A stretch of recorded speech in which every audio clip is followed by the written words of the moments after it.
Hey all, Ron here from Military Images Magazine with a new episode of Life on the Civil War Research Trail.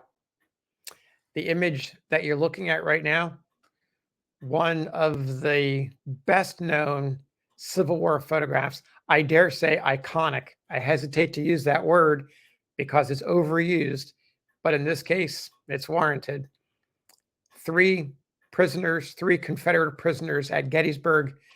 This image believed to have been taken around July 15th, 1863, a week and a half after the battle. Might have been taken a little earlier by Brady's team. You can imagine them traveling out to the battlefield, dead horses, dead men still being moved, thousands of wounded men in hospitals being operated on.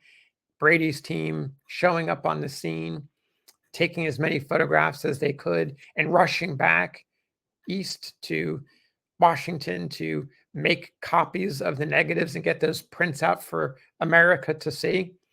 Within a couple of weeks, they were being sold in Washington, D.C., and New York, and Philadelphia, and elsewhere and suit around the rest of the country. This image here was one of the original group that was taken. It wasn't originally published in Harper's Weekly, which made engravings of a number of the photographs in its early Gettysburg coverage, but it does begin to show up in over the 160 years since the Battle of Gettysburg. It has gradually become more and more popular in books and movies and videos and elsewhere. And so here we are, this iconic image. What some of you may not realize, this image is made from a glass plate negative. That glass plate negative was about 4 by 10 inches. That negative is lost. But when it was brought back by Brady's team, they made copy negatives so that they could mass produce thousands and thousands and thousands of these images and circulate them around the country. There was money to be made from war and from sharing these images with the public. Two of those negatives exist. They survive the test of time, these fragile glass negatives, and they're in the Library of Congress collection. If you go onto the Library of Congress's website, you can easily find them. Just search for Gettysburg and Confederate prisoners, and you'll find them. Here's one of them, and here's the other one. They're really quite neat. You can see the damage around the edges from tape, and they are quite amazing. And if you go to loc.gov, you can download the high-res images and spend all kinds of time exploring the details. What I saw yesterday were these original negatives. I went over to the Library of Congress to glimpse these negatives. Those of you who are subscribers to Military Images Magazine, you know from our summer issue, we published the first serious examination of this photograph in 50 years. And it was done by Paul Bolchik, who is a wonderful photo historian. Check out his YouTube channel. So let's get right to it. Here's the negatives. They are tiny, about 3 by 3 inches. The one on the right, the one on the left is a bit more vertical. Looks like part of it's been broken off. I put a magnifying glass there so you can see, get some sense of scale. And if that's not enough, here's Paul Rusinoff. Paul Rusinoff is writing a new article about this image, which will appear in a future issue of Military Images. So Paul Rusinoff is pictured here. Paul Bolchik also came along. So it was me and the two Pauls visiting the library. And I have to give a big shout out to Michelle Smiley of the Prints and Photographs division for being such a gracious host and spending a couple of hours with us as we oohed and awed and discussed all of the details and everything to be seen in these negatives. So I want to take a look at the two negatives a little bit, give you a little bit of closer up view. Here's the one on the left, the one that's more vertical. You can see the rich sepia tones, which is probably the emulsion aging over time. You can also see a lot of black marks above the heads and along the horizon line and in the sky. A little bit of a close-up here to see that. You'll also see some damage in the sky, those white dots.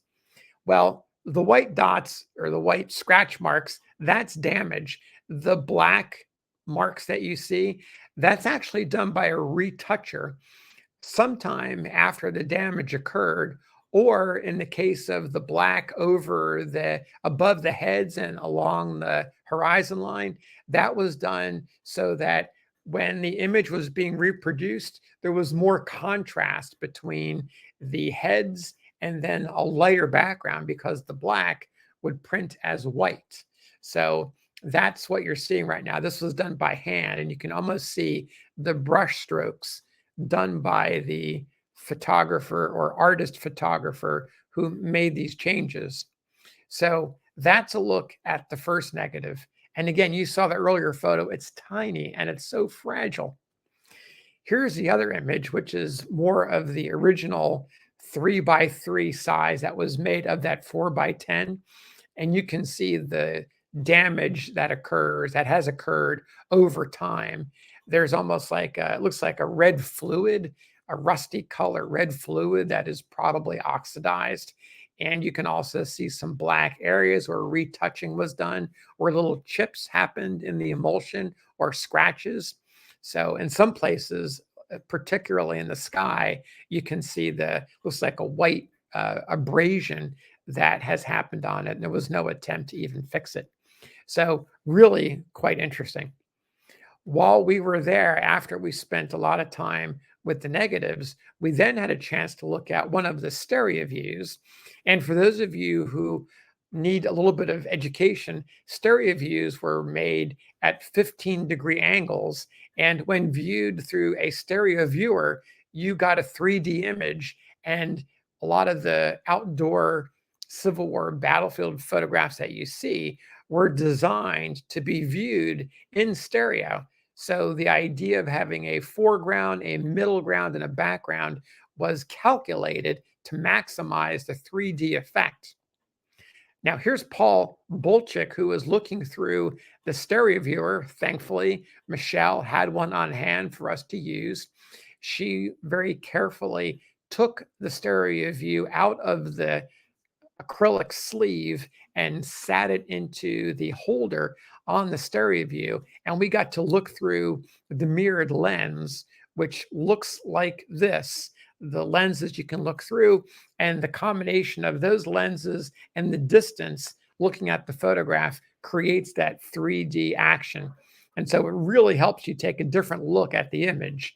I saw it and was blown away by the different experience of looking at something in 3D versus 2D. So I can't stress enough how wonderfully fragile these photographs are, how amazing it is to see them, and imagine the workers in July of 1863 frantically taking these negatives and making copies, making prints of them to sell to the public, all with the expectation of getting the news of the war into the hands of Americans. I also want to say that these are our images. These are your images. These are America's images. So if you're in Washington, D.C. at some future point visiting, and you get over to the Library of Congress, Madison building, you can make an appointment like I did. And maybe you'll have Michelle to be able to share with you, perhaps somebody else, but you can see these images too.